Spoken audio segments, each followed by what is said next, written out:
বাল্লিগু আন্নি ওয়ালাউ আয়াত, তোমরা আমার পক্ষ থেকে পৌঁছিয়ে দাও যদিও তোমাদের কারো একটা আয়াত পরিমাণ জানা থাকে। আমার পক্ষ থেকে যদি একটা আয়াত পরিমাণ জানা থাকে এটা মানুষের কাছে পৌঁছিয়ে দাও। সুতরাং ইলমের মাজলিসে এলেম অর্জন করার ধাপ হলো 5টি, যেটা বললাম আপনার বাইহাকি শুআবুল ঈমান 1657 নম্বর হাদিস, যে ইলম অর্জন করতে হয় 5টি মূলনীতিতে।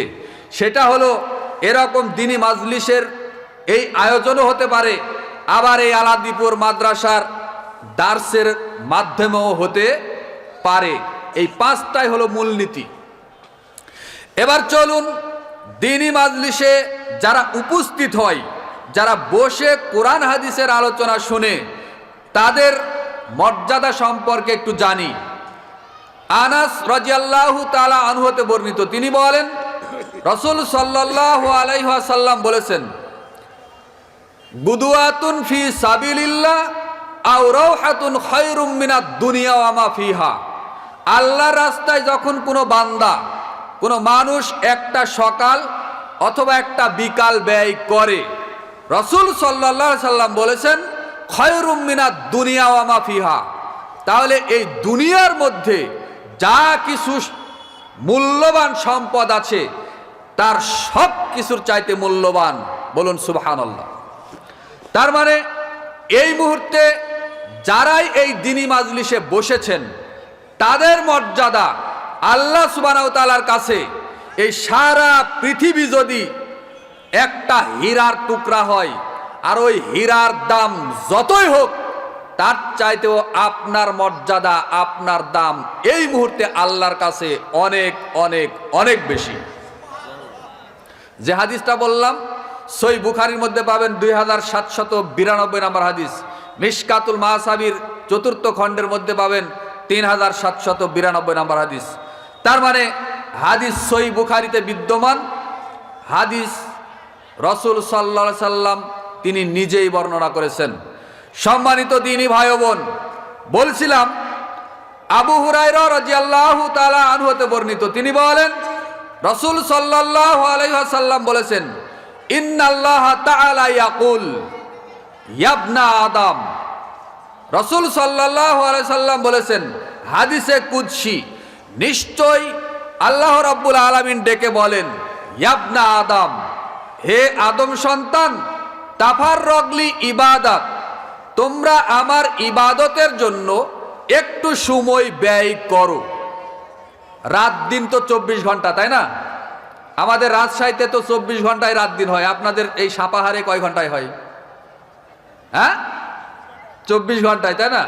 তো রাত দিন 24 ঘন্টা সময় আল্লাহ সুবহানাহু ওয়া তাআলা আজকে কোটিপতিকেও দিয়েছেন, আপনার রাস্তার ঝাড়ুদারকেও দিয়েছেন, মুদি দোকানদারকেও দিয়েছেন, এমপি মন্ত্রীদেরকেও দিয়েছেন, যারা ভিক্ষা করে খায় তাদেরকেও আল্লাহ সুবহানাহু ওয়া তাআলা আজকে এই রাত দিন 24 ঘন্টা সময় দিয়েছেন। কিন্তু আল্লাহ সুবহানাহু ওয়া তাআলা বলছেন, ইয়াবনা আদম তাফাররগলি ইবাদাত, তোমরা আমার রাস্তায় ইবাদতের জন্য একটু সময় ব্যয় করো। যদি করতে পারো তাহলে আমি আল্লাহ তোমাদেরকে 2টো পুরস্কার দিব। এক, আমলা সদরকা গিনান, আমি আল্লাহ তোমাদের অন্তরকে টাকা পয়সা দ্বারা, ঐশ্বর্যমণ্ডিত দ্বারা পরিপূর্ণ করে দিব। ওয়াফি রিওয়ায়াতিন, অপর আরেকটা বর্ণনায় আছে, আমলা ইয়াদাকা গিনান, হে আদম সন্তান, আমি তোমার 2 হাতকে টাকা পয়সা অর্থ সম্পদ দ্বারা পরিপূর্ণ করে দিব, বলুন সুবহানাল্লাহ। 2, ওয়া আসুদ্দা ফাকরাক, এবং আমি আল্লাহ তোমার কোনো অভাব, তোমার কোনো পেরেশানি রাখবো না, আমি আল্লাহ তোমার পেরেশানি অভাব চিরতরে দূর করে দিব, বলুন সুবহানাল্লাহ। ওয়াইল্লাম তাফাল, আর যদি আমার রাস্তায় সময় ব্যয় না করো তাহলে আমি আল্লাহ তোমাদেরকে পাল্টা 2টো পুরস্কার দিব, তোমাদেরকে পাল্টা 2টো ধিক্কার, অপমান, লাঞ্ছনা তোমাদেরকে আমি দিব। এক, মালাতু ইয়াদাকা শুগলাক, আমি আল্লাহ তোমাদের 2 হাতকে ব্যস্ততা দিয়ে একেবারে রাত দিন 24 ঘন্টায় ভরিয়ে দিব। নাউজুবিল্লাহ বললেন না? দুই, ওয়ালাম আসুদ্দা ফাকরাক, এবং আমি আল্লাহ তোমাদের অভাব, ঋণ, তোমাদের অন্তরের পেরেশানি, হাতের পেরেশানি, শরীরের পেরেশানি কিছুই দূর করব না, বরং আমি আল্লাহ আরো বাড়িয়ে দিব। নাউজুবিল্লাহ মিন যালিক। তার মানে দ্বীনি মাজলিসে উপস্থিত হলে আল্লাহ সুবহানাহু ওয়া তাআলা কয়টা পুরস্কার দিবেন? আমি আবারও বলি, এক, অর্থ সম্পদ, টাকা পয়সা দ্বারা আল্লাহ আপনাকে ভরিয়ে দিবেন। দুই, আল্লাহ আপনার কোনো অভাব রাখবেন না, কোনো ঋণ রাখবেন না, আপনার কোনো পেরেশানি রাখবেন না, আল্লাহ দূর করে দিবেন। আর যদি আপনি আল্লাহর রাস্তায় সময় ব্যয় না করেন, তাহলে আল্লাহ পাল্টা দুটো কাজ করবেন। সেটা হলো আপনাকে ব্যস্ততা দিয়ে পরিপূর্ণ করে রাখবেন, আর দুই নম্বরে আল্লাহ যেটা করবেন সেটা হলো আপনার অভাব, আপনার ঋণ, আপনার পেরেশানি আল্লাহ আরো বাড়িয়ে দিবেন। যে হাদিসটি বললাম এটা পাবেন সুনান ইবনে মাজার 4107 নম্বর হাদিস, এবং সুনান তিরমিজির মধ্যে পাবেন 2466 নম্বর হাদিস, হাদিস সহি। তার মানে অবশ্যই অবশ্যই আপনাকে যখনই দ্বীনি মাজলিসের জন্য আহ্বান করা হবে সেখানে দ্বীনি মাজলিসে বসতে হবে, এটাই মুসলমানদের উপরে অপরিহার্য কর্তব্য। সাহল ইবনু হানজালা রাদিয়াল্লাহু তাআলা আনহু হতে বর্ণিত, তিনি বলেন রাসূল সাল্লাল্লাহু আলাইহি ওয়াসাল্লাম বলেছেন, মাযালাসা কওমুন ইয়াযকুরুন আল্লাহ। এটাও হাদিসে কুদসি। রাসূল সাল্লাল্লাহু আলাইহি সাল্লাম বলেছেন, কোনো একটা এলাকার মানুষ, কোনো একটা গোত্রের মানুষ, কথার কথা এই আলাদিপুরের নারী পুরুষ যারাই একত্রিত হয়ে বসে এক জায়গায় বসে কোরআন হাদিসের কথা পর্যালোচনা করে, এভাবেই রাসূল সাল্লাল্লাহু আলাইহি সাল্লাম বলেছেন, মাযালাসা কওমুন ইয়াযকুরুন আল্লাহ। কোনো একটা এলাকার মানুষ যখন এক জায়গায় বসে কোরআন হাদিসের কথা পর্যালোচনা করে, ইল্লা নাদাহুম ইউনাদিম মুনাদিম মিনাস সামা। এই দৃশ্যটা মহান আল্লাহ আসমান থেকে দেখেন। দেখার পরে আলোচনা চলছে, মনোযোগ দিয়ে শ্রোতারা বসে শুনছে। এই দৃশ্যটা আল্লাহ দেখে তখন ওই বান্দাদেরকে ডেকে বলেন, কুমু মাগফুর আল্লাকুম, হে আমার বান্দারা, তোমরা বসে মনোযোগ দিয়ে আলোচনা শুনছিলে, এবার তোমরা বাড়িতে চলে যাও, আমি আল্লাহ তোমাদেরকে ক্ষমা করে দিয়েছি। বলুন সুবহানাল্লাহ। শুধু তাই নয়, শুধু ক্ষমাই নয়, পরের বাক্যে আল্লাহ রাব্বুল আলামিন বলছেন, ওয়া বুদ্দিলাত সাইয়্যাতিকুম হাসানাত। আল্লাহ আবারও ডাক দিয়ে বলছেন যে, হে আমার বান্দারা, আমি তো তোমাদেরকে শুধু ক্ষমাই করিনি, বরং তোমাদের আমল নামায় যত গুনাহ ছিল, যত পাপ ছিল, আমি আল্লাহ তোমাদের সমস্ত পাপকে নেকি দ্বারা পরিবর্তন করে দিয়েছি। বলুন সুবহানাল্লাহ। এটা হলো দ্বীনি মাজলিসে উপস্থিত হয়ে বসে কোরআন হাদিস শোনার ফজিলত। এখানে একটা কথা বলি, এ হাদিসটি পাবেন তবারানি মুজামুল কাবির 1 খণ্ডের মধ্যে পাবেন 639 নম্বর হাদিস, আরেকটা খণ্ডের মধ্যে পাওয়া যাবে 641 নম্বর হাদিস, আর আমলে সালেহ এই কিতাবের মধ্যে পাওয়া যাবে 840 নম্বর হাদিস, আর এইটা তবারানি আওসাদ এই কিতাবের মধ্যে পাওয়া যাবে 1556 নম্বর হাদিস। এখানে দু একটা কথা আপনাকে বলি, সেটা হলো এই যে আমরা যখন উজু করি, সালাতের জন্য যখন উজু করি, তখন উজুর মাধ্যমে আমাদের শরীর থেকে সগীরা গুনাহ ঝরে যায়। এক ওয়াক্ত ফরজ সালাত আদায় করেছেন, আরেকটা ওয়াক্তের জন্য অপেক্ষা করছেন, সালাতও আদায় করলেন, এই 2 ওয়াক্তের মাঝখানের যত সগীরা গুনাহ সবগুলো অটোমেটিক ক্ষমা হয়ে যায়, গুনাহ ঝরে যায়।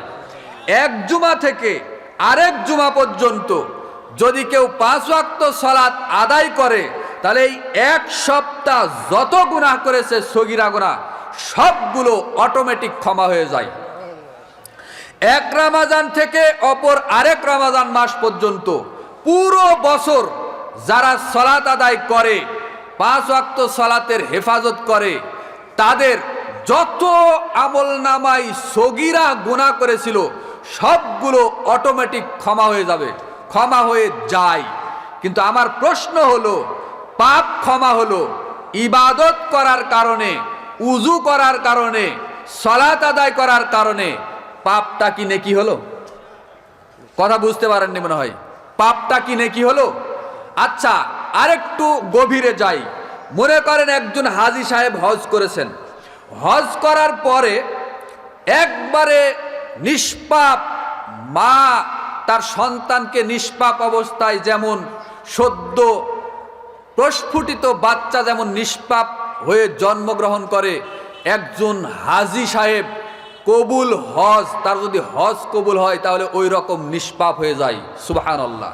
আর হজের কোনো নেকি নেই, হজের নেকি একটাই, হজের বদলা একটাই, কবুল হজের বদলা একটাই, সেটা হলো ডাইরেক্ট জান্নাত।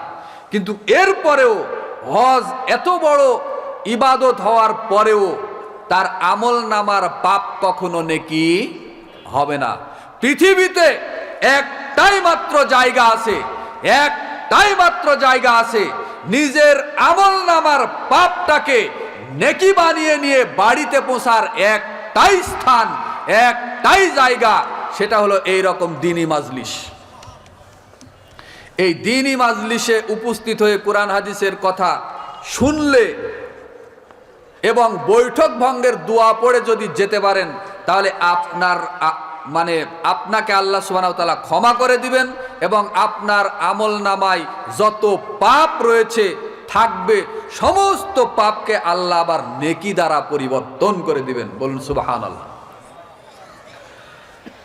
কাসির বিন কায়েস রাহিমাহুল্লাহ তিনি বলছেন যে আমি দিমাশকের এক মসজিদে সাহাবী আবু দারদা রাদিয়াল্লাহু তাআলা আনহুর কাছে উপস্থিত ছিলাম। তিনি দার্স দিচ্ছিলেন তার সঙ্গী সাথীদের মাঝে।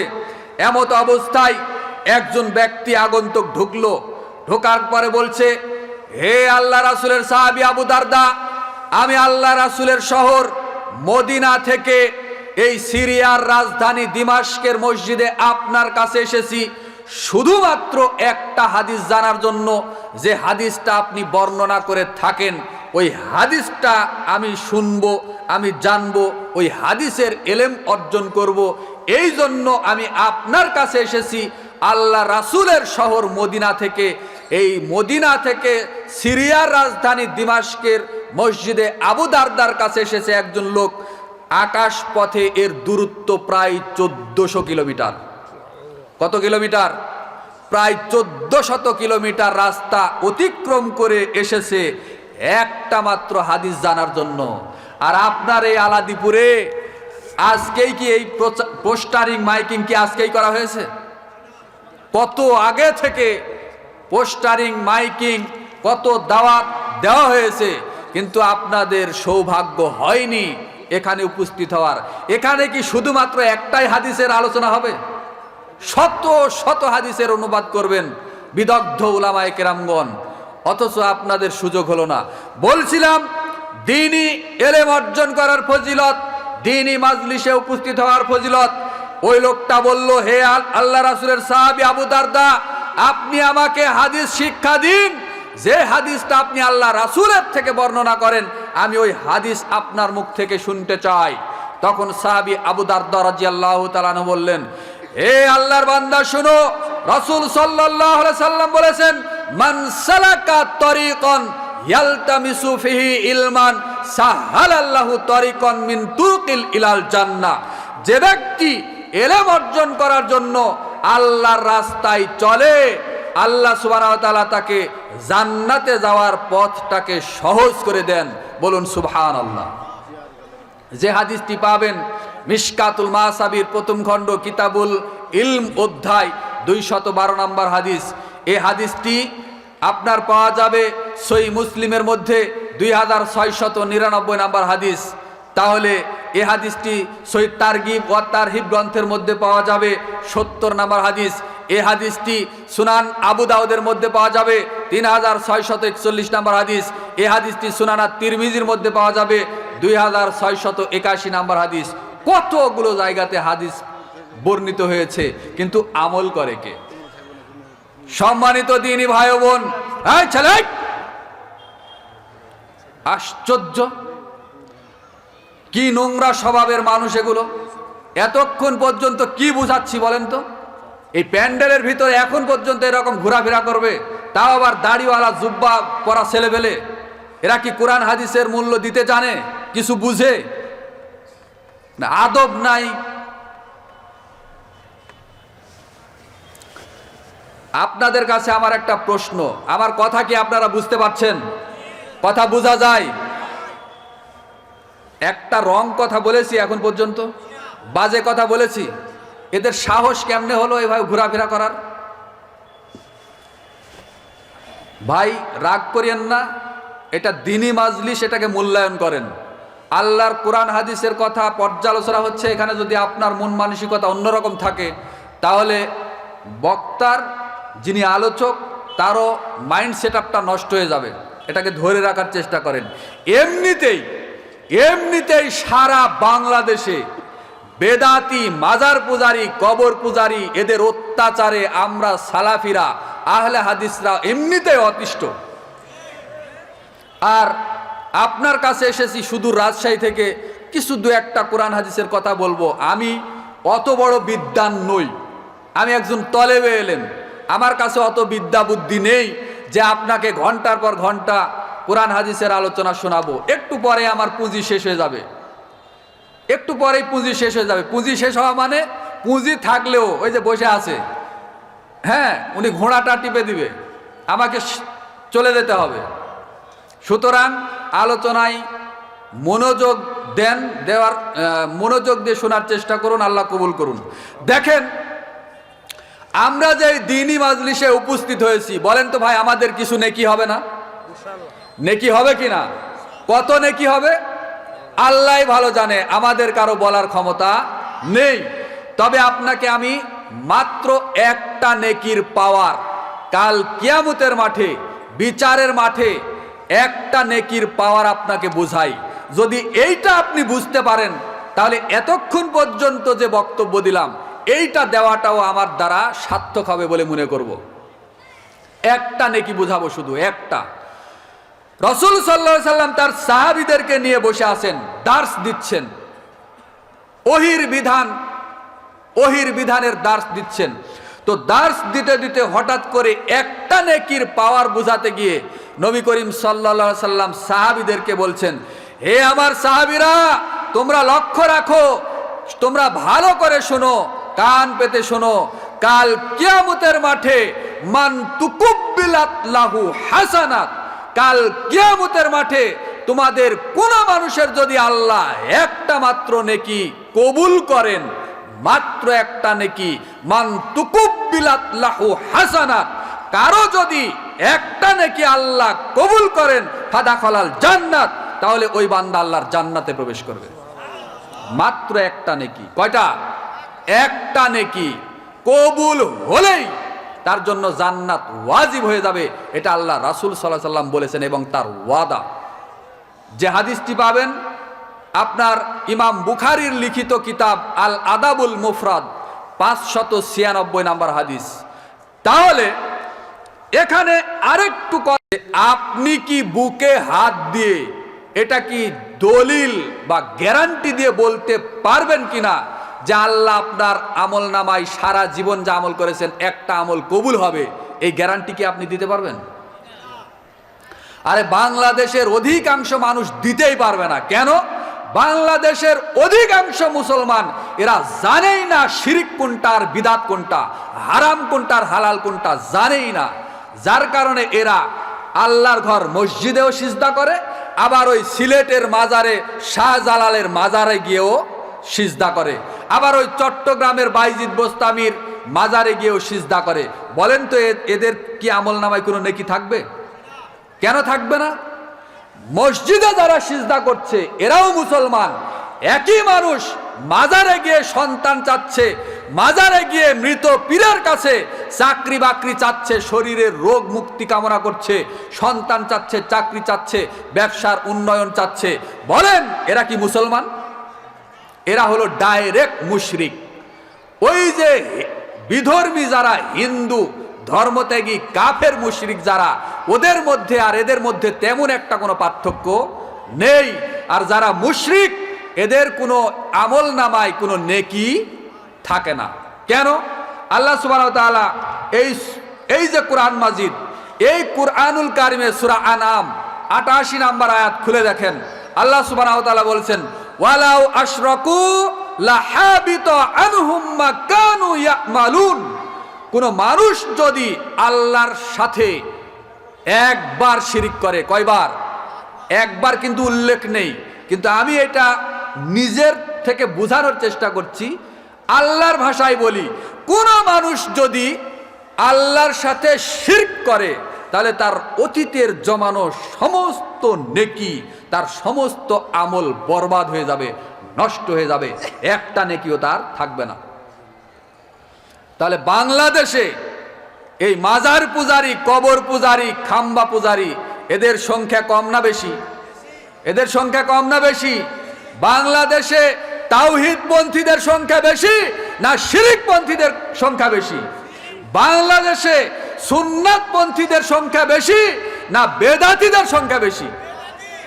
তাহলে তারা যারা শিরক করে, বিদাত করে আমলের মধ্যে, এদের আমল নামায় কিয়ামতের মাঠে ওই যে বললাম একটা নেকি এটা থাকবে না। সুতরাং ওরা কোথায় যাবে? জাহান্নামে যাবে। সম্মানিত দ্বীনি ভাই বোন, বলছিলাম যে দ্বীনি মাজলিসে উপস্থিত হওয়ার ফজিলত। আর একটা হাদিস বলেই আমি আলোচনায় ঢুকে যাব ইনশাআল্লাহ। আবু হুরায়রা ওয়ান আবু সাঈদ আল খুদরি রাদিয়াল্লাহু তাআলা আনহুমা, এই দুইজন সাহাবী আবু হুরায়রা এবং আবু সাঈদ আল খুদরি রাদিয়াল্লাহু তাআলা আনহু, তারা দুইজন মিলে একটা হাদিস বর্ণনা করছেন। রাসূল সাল্লাল্লাহু আলাইহি সাল্লাম বলেছেন, মা যালাসা কওমুন ইয়াযকুরুনাল্লাহ আযজা ওয়া জাল্লা। কোন একটা এলাকার মানুষ যখন একত্রিত হয়ে বসে কোরআন হাদিসের কথা পর্যালোচনা করে, ইল্লা হাফাতুহুমুল মালাইকা, ওই এলাকার মধ্যে আল্লাহর রহমতের ফেরেশতারা ঘিরে নেয়। ওয়া নাজালাত আলাইহিমুস সাকিনা, এবং পুরো এলাকার মধ্যে, পুরো এলাকাটার মধ্যে আল্লাহর পক্ষ থেকে শান্তি আর শান্তি, রহমত বর্ষণ হতে থাকে। বলুন সুবহানাল্লাহ। এই হাদিসটি পাবেন সহিহ মুসলিমের মধ্যে 2700 নম্বর হাদিস সহিহ মুসলিমের মধ্যে আছে। তার মানে অবশ্যই অবশ্যই আপনাদের কাছে আমার একটা মেসেজ যে এই রকম দ্বীনি মাজলিসের আয়োজন এই পুরো সাপাহারের মধ্যে যেখানেই দেখবেন যে সহিহ আকীদার, বিশুদ্ধ আকীদার বিদগ্ধ ওলামায়ে কেরামগণ আলোচনায় আসতেছেন, আসবেন, সেখানে যাওয়ার চেষ্টা করবেন তো ইনশাল্লাহ। কোনো বেদাতির মাঝে আপনার যেতে হবে না। যারা বিদাত করে, শিরিক করে, শিরিকের দিকে যারা আহ্বান করে, যেই সমস্ত মুফাসসিররা, বক্তারা, তাদের আলোচনা শোনার জন্য যাওয়া যাবে না, কখনো যাবেন না। সে যত বড়ই ভাইরাল ভাইরাসে আক্রান্ত বক্তা হোক, তার প্যান্ডেলে যদি 1 কোটি টাকাও খরচ করা হয়, আর যদি 1 কোটি মানুষও উপস্থিত হয়, আর যদি জানতে পারেন যে সে শিরকের দিকে আহ্বান করে এবং বিদাতের দিকে প্রমোট করে, ও দেখতে, ওর চেহারা দেখতে যতই সুন্দর হোক, ও যতই ইংলিশে পটর পটর করে কথা বলুক, আর যতই মিষ্টি ভাষায় কথা বলুক, ওর আলোচনা শোনা যাবে না। কেন যাবে না? কেন যাবে না বলেন? সালামা ইবনু আকওয়া রাদিয়াল্লাহু তাআলা আনহু হতে বর্ণিত, তিনি বলেন, রাসূল সাল্লাল্লাহু আলাইহি ওয়াসাল্লাম বলেছেন, মাইয়াকুল আলাইয়া মালাম আকুল, কোন মানুষ যদি আমার নামে এমন কথা বলে যেটা আমি নবী হয়ে বলিনি, ফালিয়া তাবাওয়া মাকআদাহু মিনান নার, তাহলে তার থাকার জায়গা সে যেন জাহান্নামে করে নেয়। সহিহ বুখারীর 106 এবং 7, 8, 9 নম্বর হাদিস। একই সিরিয়ালে বেশ কয়েকটা হাদিস আছে, এবং 3461 নম্বর হাদিস।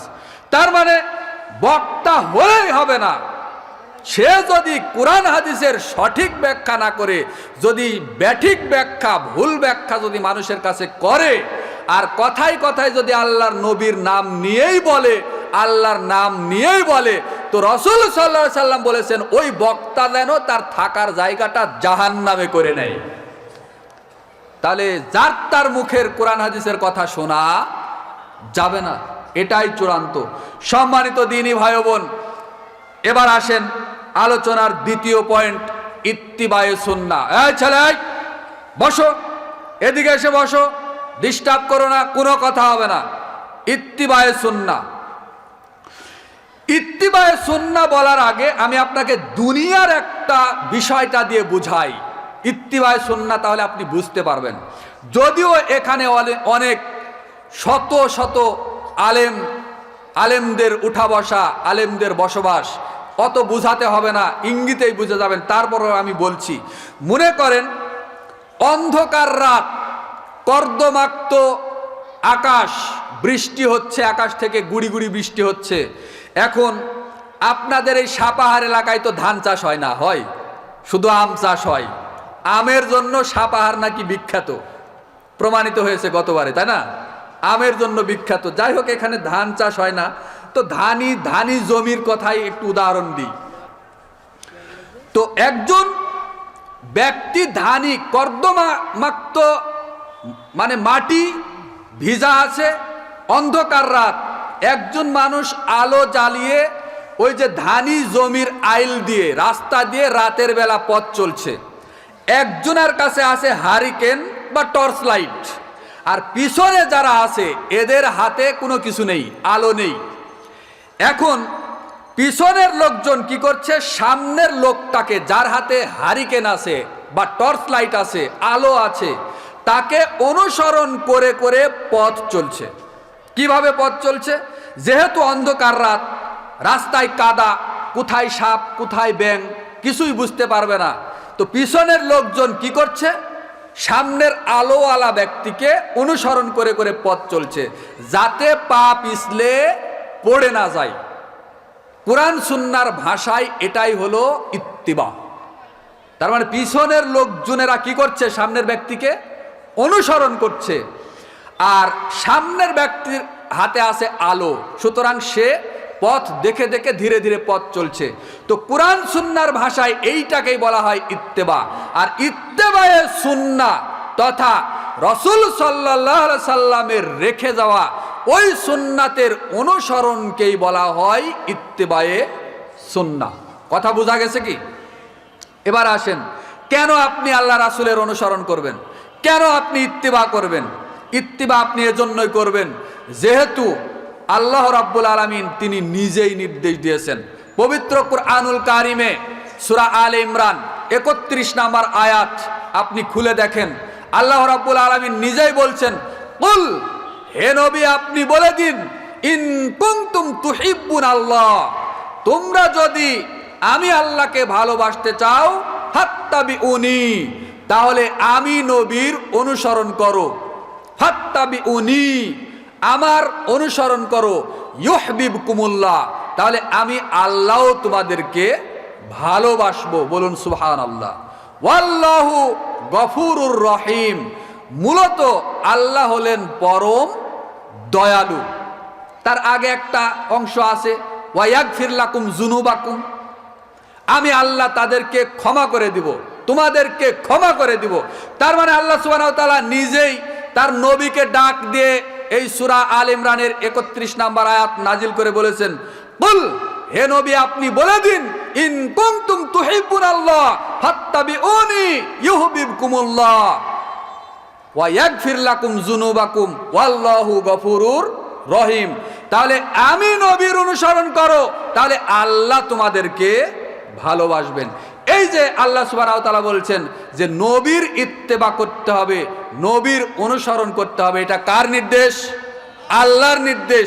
আর এই ইত্তিবা যদি আপনি অনুসরণ করেন, তাহলে আপনার পাপটাকে আল্লাহ ক্ষমা করে দিবেন। বলুন সুবহানাল্লাহ। দেখুন, ইত্তিবায়ে সুন্নাহর অনুসরণ আপনি এজন্যই করবেন রাসূল সাল্লাল্লাহু আলাইহি সাল্লামের অনুসরণ আপনি এজন্যই করবেন, কেননা রাসূল সাল্লাল্লাহু আলাইহি সাল্লাম নিজের মন গড়া তিনি কথা বলেন না। কেন বলেন না? আল্লাহ রাব্বুল আলামিন সূরা আন-নাজম 3 নম্বর এবং 4 নম্বর আয়াত খুলে দেখেন। আল্লাহ রাব্বুল আলামিন বলেছেন, ওয়ামা ইয়ানতিকু আনিল হাওয়া ইন হুয়া ইল্লা ওয়াহয়ুন ইউহা। তোমাদের নবী মুহাম্মদ নিজের ব্যক্তিগত মন গড়া তিনি কোনো কথাই বলেন না, তিনি ওই কথাই তোমাদের কাছে বলেন যা তার উপরে ওহী করে জানিয়ে দেওয়া হয়। বলুন সুবহানাল্লাহ। তার মানে আমাদের নবী মুহাম্মদ সাল্লাল্লাহু আলাইহি সাল্লাম কি মন গড়া কোনো কথা বলতেন? তিনি মন গড়া কোনো কথা বলতেন না। তার কাছে যেটা ওহী করা হয় সেটাই তিনি সাহাবীদের মাঝে বলেছেন, অর্থাৎ আমরা সেটাই পেয়েছি। তিনি মন গড়া কোনো কথা বলেন না, নিজের ব্যক্তিগত নিজের কল্পনা প্রসূত তিনি কোনো কথা বলতেন না, তিনি ওই কথাই বলতেন যা তার উপরে ওহী করা হয়, যার কারণে আমাদেরকে তার অনুসরণ করতে হবে। একটা উদাহরণ দিই, আমরা কি সালাতের জন্য উযু করি না ভাই? উযু করি তো, তাই না?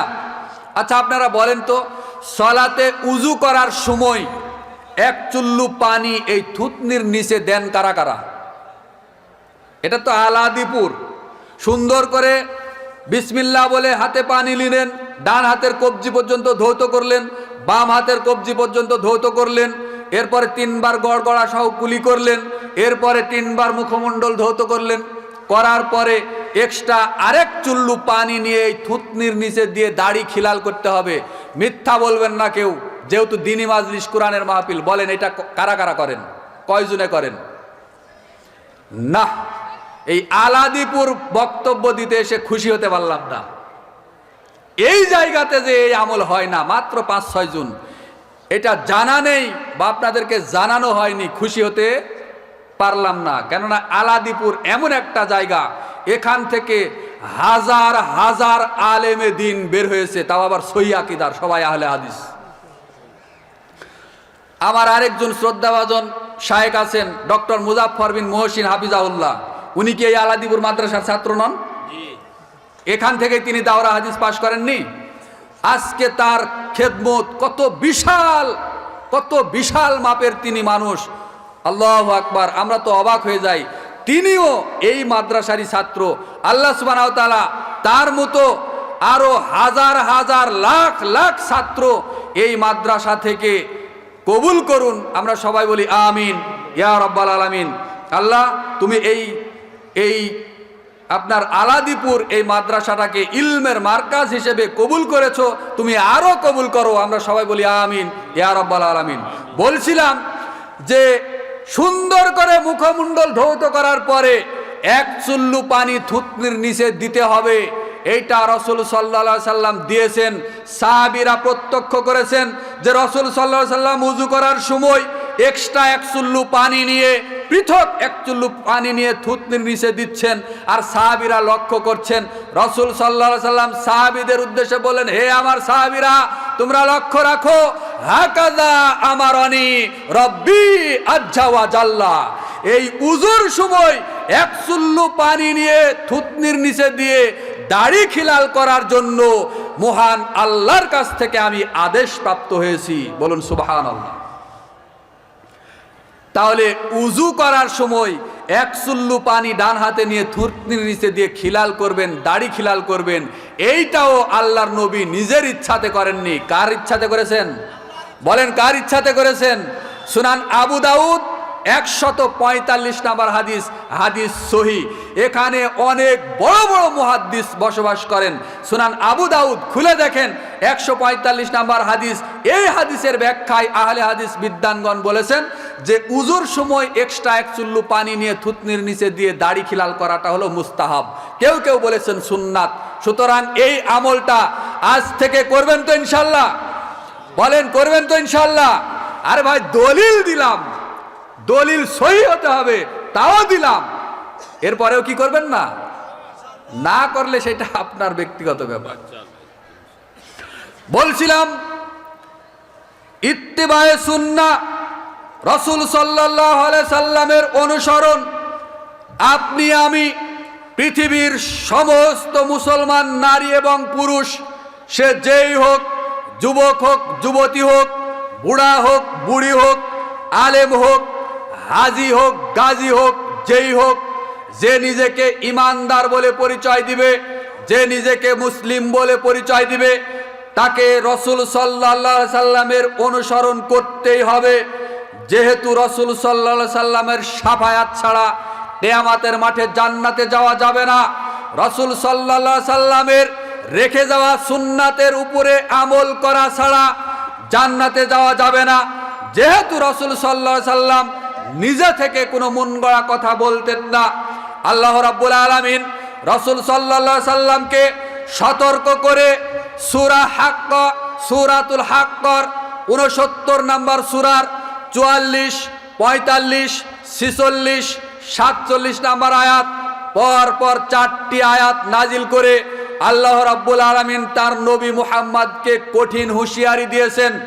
আল্লাহ রাব্বুল আলামিন নবীকে হুঁশিয়ারি দিতে গিয়ে বলেন, ওয়ালাউ তাকাওয়ালা বা'যাল আলাইনা আকাওয়িল, আমার নবী যদি নিজে মন গড়া কোনো কথা বানিয়ে আমার এই কোরআনের মধ্যে, ইসলামের মধ্যে যদি চালিয়ে দিত, লা আখাযনা মিনহু বিল ইয়ামিন, তাহলে আমি আল্লাহ আমার প্রিয় নবীর ডান হাত ধরে ফেলতাম, সুম্মা লা কাতা'না মিনহুল ওয়াতিন, এবং আমি আল্লাহ নবীর কণ্ঠনালী কেটে, একেবারে হৃৎপিণ্ডের রগটা কণ্ঠনালী কেটে আমি নবীকে হত্যা করতাম। ফামা মিনকুম মিন আহাদিন আনহু হাজিজিন, পৃথিবীর এমন কোন মানুষ, তোমাদের মাঝে এমন কোন মানুষের শক্তি হতো না আমি আল্লাহর হাত থেকে আমার নবীকে কেউ বাঁচাতে পারে।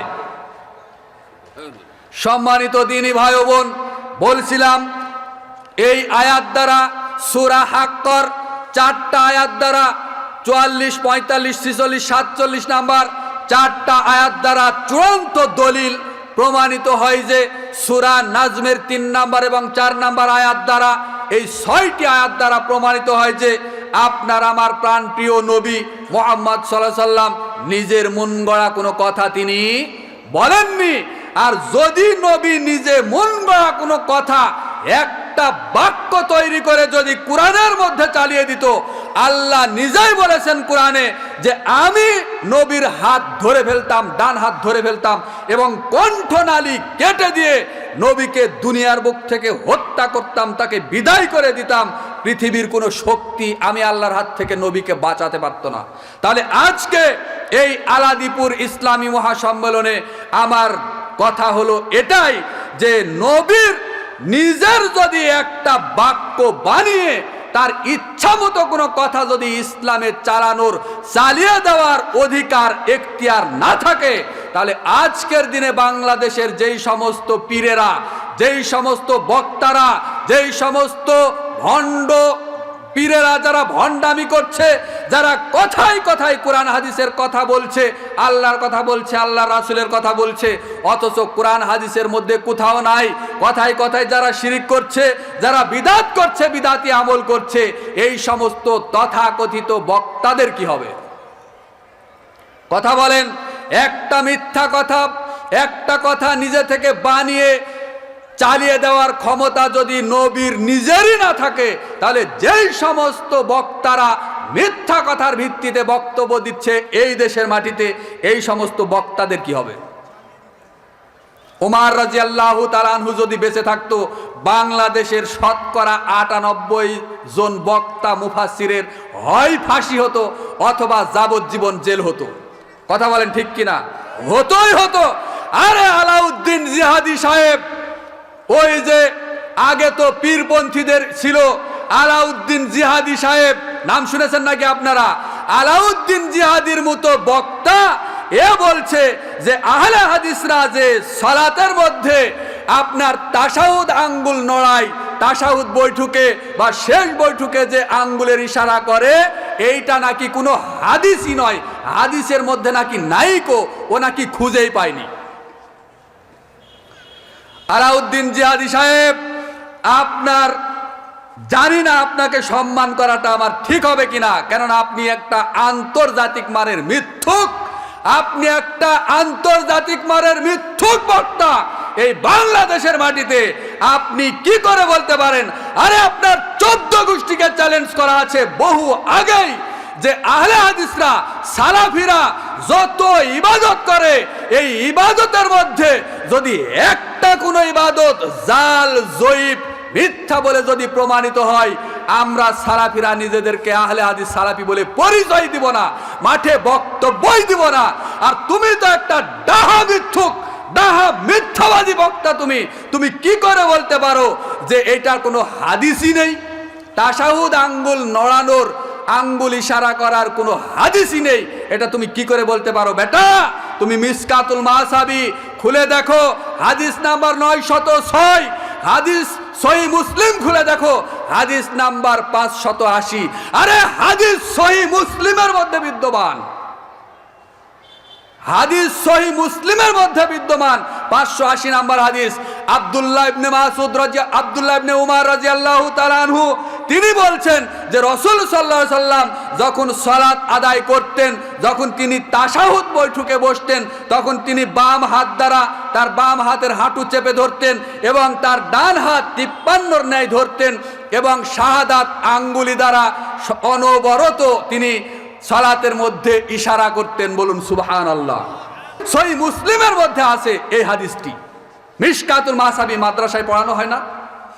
বলেন, মাদ্রাসায় পড়ানো হয় না মিশকাতুল মাসাবি? খুলে দেখেন, শায়েখ নাসিরউদ্দিন আলবানী রাহিমাহুল্লাহ যেটা তাহকিক করেছেন, 906 নাম্বার হাদিস। আরে হাদিস যদি সহিহ মুসলিমে আর এই মিশকাতে যেটা দলিল দিলাম এখানে যদি না থাকে, তাহলে আমি মুহাম্মদ সোহেল বিন মকবুল বলছি, তাহলে আলাউদ্দিন জিহাদের কথা আমি মেনে নিব, নিয়ে সেখান থেকে ফেরত আসবো। কি বলবেন এদেরকে?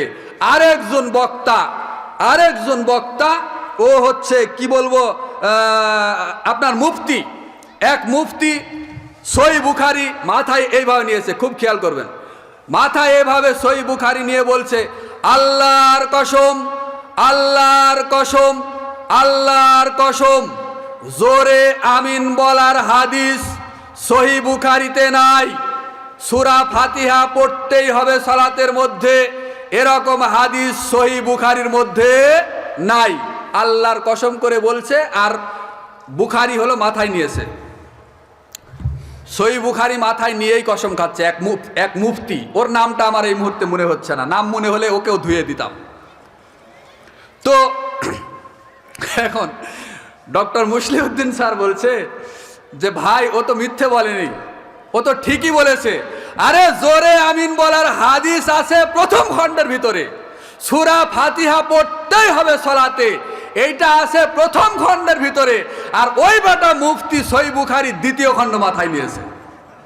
কথা বুঝতে পারেননি? ও যে আল্লাহর কসম খাচ্ছে সহিহ বুখারীতে জোরে আমিনের হাদিস নাই, সূরা ফাতিহা পড়া লাগবে, এই হাদিস সহিহ বুখারীতে নাই। তো যেই খণ্ডে নাই সেটাই তো মাথায় নিয়েছে, মানে দ্বিতীয় খণ্ড নিয়েছে। দ্বিতীয় খণ্ডতে তো আর ওগুলো হাদিস নাই, আছে কোথায়? প্রথম খণ্ডের ভিতরে, তাই না?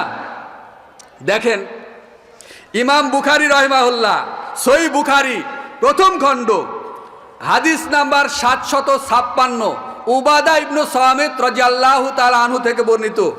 এই হাদিস বর্ণনা করার আগে ইমাম বুখারী রাহিমাহুল্লাহ তিনি একটা বাব, তিনি অধ্যায় রচনা করেছেন যে সূরা ফাতিহা পড়তেই হবে, সেটা সালাতটা জেহরি হোক, সালাতটা সিররি হোক, সালাতটা জানাজা হোক, সালাতটা সুন্নাত হোক, সালাতটা আপনার সফরে হোক, সালাতটা মুকিম অবস্থায় হোক, ইমাম হোক, মুক্তাদি হোক, প্রত্যেকটা ব্যক্তিকে সকল জায়গাতেই সূরা ফাতিহা পড়া জরুরি।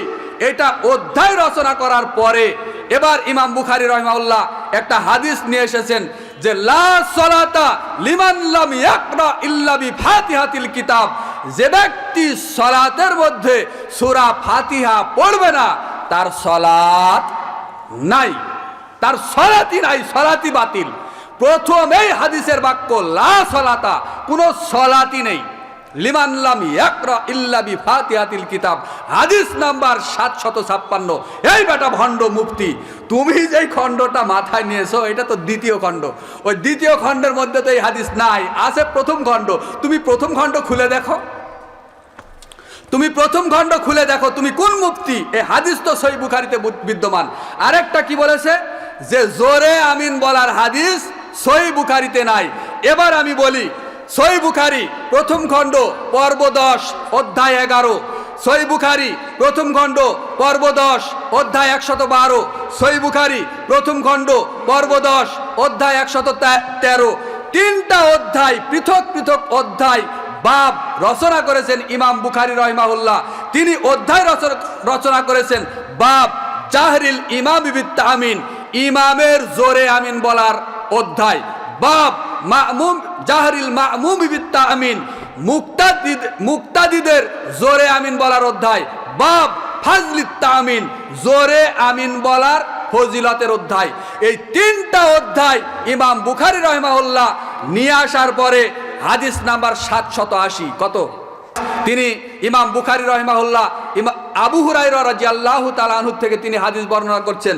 আবু হুরায়রা রাদিয়াল্লাহু তাআলা আনহু বলেন, রাসূল সাল্লাল্লাহু আলাইহি ওয়াসাল্লাম বলেছেন, ইযা আম্মানাল ইমামু ফাআমিনু, যখন ইমাম সালাতের মধ্যে জোরে আমিন বলে তখন তোমরাও আমিন বলো। ফা ইন্নামা ওয়াফাকা তামিনুহু তামিনাল মালাইকা, তোমাদের আমিন বলা আর ফেরেশতার আমিন বলা যদি একসাথে হয়ে যায়, গুফির আলাহুমা তাকদ্দাম আমিন জামবিহি, তাহলে তোমাদের অতীতের সমস্ত পাপটাকে আল্লাহ ক্ষমা করে দিবেন। বলুন সুবহানাল্লাহ। এই যে সহিহ বুখারী 780, 781, 82 তিনটা হাদিসই আছে জোরে আমিন বলার। আর ওই মুফতি মাথায় সহিহ বুখারী নিয়ে কসম করছে 3 বার জনগণের সামনে, এরকম কসম করে বলছে যে সহিহ বুখারীতে সূরা ফাতিহা পড়ার কোনো হাদিস নাই, সহিহ বুখারীতে জোরে আমিন বলার কোনো হাদিস নাই। বেটা, তোমাকে আরো 10 বছর সময় দিলাম, আরো 10 বছর তুমি লেখাপড়া করো, নতুন করে করো, কোরআন হাদিসের সঠিক ব্যাখ্যা, সঠিক আমল করার জন্য আবার নতুন করে লেখাপড়া করো, তোমাকে আমার অনুরোধ রইল। সম্মানিত দিনী ভাই বোন, বলছিলাম ইত্তিবায়ে সুন্নাহর অনুসরণ আপনি এজন্যই করবেন। আর আহলে হাদিস সালাফিরা আমরাও কসম করে অনেক বলতে পারি যে আহলে হাদিসরা কুরআন সুন্নাহর চূড়ান্ত দলিল প্রমাণ ছাড়া একটা নেকি হবে, এই নেকির কোনো কাজও আহলে হাদিসরা দলিল প্রমাণ ছাড়া করে না। আপনারা করেন নাকি? এমনি করেন? এই যে আপনার টঙ্গীর ইজতেমায় আজকে মনে হয় আখেরি বেদাতের দিন, তাই কি না? টঙ্গীর ইজতেমায় আজকে আখেরি বেদাত চলছে, তাই না? আরে বিদাত নামে যদি ইসলামে কিছু থেকেই থাকে, বিদাত নামে যদি ইসলামে কিছু থেকেই থাকে, তাহলে টঙ্গীর আখেরি মুনাজাত নামে এই আখেরি বিদাত হলো সর্বশ্রেষ্ঠ বিদাতই হলো এই টঙ্গীর মাঠের আখেরি বিদাত, এতে কোনো সন্দেহ নেই। আরে আমল ওরা করছে, মনে হচ্ছে যে ওদের কাছে এই আমলগুলো ভালো লাগছে, ভালো মনে করে ওরা করছে। কেননা হাত তুলে মোনাজাত করা এটা তো ভালো কাজ, ভালো কাজও ইসলামী শরিয়াতে বাতিল, অনেক ভালো কাজে ইসলামী শরিয়াতে চলবে না। কেননা যে কোনো আমল কবুল হওয়ার শর্তই হলো ইত্তেবায়ে সুন্নাহর অনুসরণ করা, রাসূল সাল্লাল্লাহু আলাইহি সাল্লামের অনুসরণ করা। আল্লাহ রাসূলের স্ত্রী আম্মা জান আয়েশা রাদিয়াল্লাহু তাআলা আনহা হতে বর্ণিত, তিনি বলেন রাসূল সাল্লাল্লাহু আলাইহি ওয়াসাল্লাম বলেছেন, মান আমিলা আমালান লাইসা আলাইহি আমরুনা ফাহুয়া রাদ্দুন, কোন মানুষ যদি এমন কোন আমল করে যে আমলের নির্দেশনা ইসলামী শরিয়াতে নেই, যে আমল রাসূল সাল্লাল্লাহু আলাইহি সাল্লাম কর্তৃক স্বীকৃত নয়, ওই আমলটা যত ভালোই হোক, দেখতে যত ভালোই লাগুক, ওই আমলটা প্রত্যাখ্যাত, ওইটা প্রত্যাহত, ওইটা বর্জনীয়, ওই আমল আল্লাহ কবুল করবেন না। এই হাদিসটি পাওয়া যাবে সহিহ মুসলিমের মধ্যে 4386 নম্বর হাদিস। আরেকটা আয়েশা রাদিয়াল্লাহু তাআলা আনহা হতে বর্ণিত, তিনি বলেন রাসূল সাল্লাল্লাহু আলাইহি সাল্লাম বলেছেন, মান আহতাসা ফি আমরিনা হাযা মা লাইসা মিনহু ফাহুয়া রাদ্দুন। কোন মানুষ যদি ইসলামী শরীয়তে আমল মনে করে, নেকির কাজ মনে করে, এমন কোন আমল যদি করে যে আমলটা ইসলামী শরীয়তে অনুমোদিত নয়, রাসূল সাল্লাল্লাহু আলাইহি সাল্লাম করেননি, তিনি করতেও বলেননি, অনুমোদন দেননি, ওই আমলটা দেখতে যত ভালোই হোক, দেখতে যত সুন্দরী হোক না কেন, ওই আমলটা প্রত্যাখ্যাত, ওইটা প্রত্যাহত, ওইটা বর্জনীয়, ওই আমল আল্লাহ কবুল করবেন না। এই হাদিসটি পাবেন সহিহ মুসলিমের মধ্যে 1718 নম্বর হাদিস।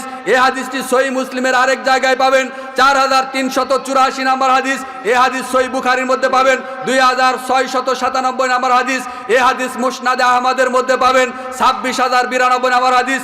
এই হাদিস মিশকাতুল মাসাবির প্রথম খণ্ডের মধ্যে পাবেন 140 নম্বর হাদিস। কত জায়গায় দলিল নেবেন, কত দলিল নেবেন? আরে দলিল নিয়ে ওই সমস্ত বেদাতি, ওই মাজার পূজারি, কবর পূজারি বক্তাদের দাফন করতে পারি, কিন্তু ওরা তো ফিরে আসবে না। তাহলে আজকের দিনে যত সুন্দরী আমল আপনি করেন, ওই আমল যদি আল্লাহ রাসূলের তরিকা অনুযায়ী, আল্লাহ রাসূলের ইত্তিবা অনুযায়ী, আল্লাহ রাসূলের সুন্নাতের অনুসরণ অনুযায়ী যদি না হয়, ওই আমল কবুল হবে না। আল্লাহ সুবহানাহু ওয়া তাআলা শেষ করব কি? আল্লাহ সুবহানাহু ওয়া তাআলা আমাদের ইত্তেবায়ে সুন্নার আমল করার, জেনে বুঝে পবিত্র কোরআন এবং সহিহ হাদিস অনুযায়ী এবং ইত্তেবায়ে সুন্নাতের অর্থাৎ রাসূল সাল্লাল্লাহু আলাইহি সাল্লামের তরিকা অনুযায়ী আমাদের যাবতীয় ইবাদত করার তৌফিক দান করুন। আমরা সবাই বলি আমিন ইয়া রাব্বাল আলামিন। সেই সাথে বলি, আল্লাহ আমি ছোট মানুষ, আল্লাহ তোমার পাপী বান্দা, আমি যতক্ষণ পর্যন্ত কোরআন হাদিসের কথা বললাম, অনুবাদ করতে গিয়ে, কথা বলতে গিয়ে যদি কোনো কোরআন হাদিস থেকে ভুল হয়ে যায়, আল্লাহ তুমি আমাকে ক্ষমা করে দিও, আমিন ইয়া রাব্বাল আলামিন। সেই সাথে আরও বলি, আজকের এই দ্বীনি মাজলিস, এই ইসলামী সম্মেলনের আয়োজন যারা করেছেন, যারা উপস্থিত হয়ে এই অনুষ্ঠানটাকে, এই দ্বীনি মাজলিসকে প্রাণবন্ত করেছেন, আল্লাহ সুবহানাহু ওয়া তাআলা তুমি আমাদের সকলকে, আমাদের সকলের গুনাহ খাতা তুমি মাফ করো, আমিন ইয়া রাব্বাল আলামিন। আল্লাহ তুমি আমাদের এই ইসলামী সম্মেলনটাকে আমাদের পরকালের নাজাতের ওসিলা হিসেবে কবুল করো, আমিন ইয়া রাব্বাল আলামিন। আল্লাহ কাল কিয়ামতের মাঠে আমরা যেন হিসাব নিকাশের পরে একসাথে সবাই যেন জান্নাতুল ফিরদাউসে প্রবেশ করতে পারি, আল্লাহ সেই তৌফিক দান করো, আমিন ইয়া রাব্বাল আলামিন। পরিশেষে মাত্র কয়েকটা কথা বলতে চাই, সেটা হলো এই, আপনাদের এই গ্রামেরই কৃতি সন্তান, যিনি আমার শ্রদ্ধাভাজন উস্তাদ ফাজিলাতুল শায়েখ মুখলেসুর রহমান বিন আরশাদ মাদানী হাফিজাহুল্লাহ, সাবেক আলোচক, পিস টিভি বাংলা। আপনারা জানেন যে তিনি মদিনা ইসলামী বিশ্ববিদ্যালয়ে লেখাপড়া করেছেন, সেখানে লেখাপড়া শেষ করেছেন। এরপরে এর আগে তিনি ভারতের দেওবন্দ থেকে দাওরায়ে হাদিস পাশ করেছেন। তিনি এখানকার এই আলাদিপুর এই সালাফিয়া মাদ্রাসার তিনিও ছাত্র ছিলেন। তো আমি যেটা বলতে চাচ্ছি, এটা তার জীবনে ইলমে অনেক খেদমত আছে। আল্লাহ সুবহানাহু ওয়া তাআলা তার ছাত্র হিসেবে তিনি আমার উস্তাদ, আমি দোয়া করছি আল্লাহ যেন শায়েখকে হায়াতে তৈয়বা দান করেন এবং তার ইলমে বারাকা দান করেন এবং শারীরিক সুস্থতার মাধ্যমে সুস্থতা রেখে আল্লাহ সুবহানাহু ওয়া তাআলা যেন তাকে সারা দেশ বিদেশে দিন প্রচারের তৌফিক দান করেন। আমরা সবাই বলি আমিন ইয়া রাব্বাল আলামিন। ওনার 3টা মাদ্রাসা, রাজশাহীতে দারুস সুন্নাহ সালাফিয়া মাদ্রাসা নওদাপাড়ায়, আপনার ছোট বনগ্রাম, সেখানে পাবেন বালক শাখা। এরপরে আপনার সাপাহার টাউন থেকে মাত্র 1 কিলোমিটার পিছনে, জায়গাটার নাম বলতে পারছি না, মনে হচ্ছে না, তো সেখানেও বালক শাখা চালু হয়ে গেছে। এরপরে দিঘিরহাটে মহিলা সালাফিয়া মাদ্রাসা, 3টা মাদ্রাসা তিনি পরিচালনা করছেন। অত্যন্ত দক্ষতার সাথে, যোগ্যতার ভিত্তিতেই তিনি পরিচালনা করছেন। আপনাদের ছেলে মেয়ে টাকা পয়সা অর্থ সম্পদ দ্বারা সহযোগিতা তাকে করবেন। আপনারই গ্রামের কৃতি সন্তান, তিনি সারা বাংলাদেশের সালাফি আলেমদের মাঝে মাথার তাজ, মাথার মুকুট।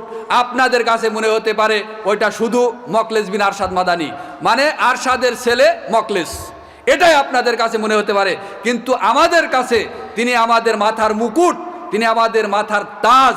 তার যে ইলমিয়াত, তার যে ইলমে যে বারাকা আমরা পেয়েছি, তথা সারা বাংলাদেশের এবং বিদেশের মানুষ তার দ্বারা যে খেদমত পেয়েছে।